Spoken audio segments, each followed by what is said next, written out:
Kung ikaw ay target ng smear campaign ng isang narcissist, narito ang mga paraan para matigil ito. Huwag patulan.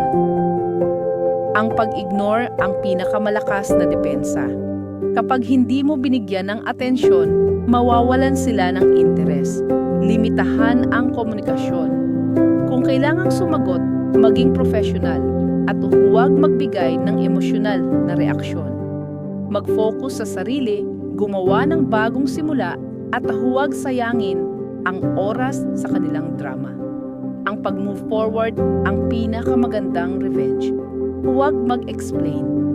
Hindi mo kailangang idepensa ang sarili sa mga taong pinaniwala nila. Ang totoo ang lalabas sa huli.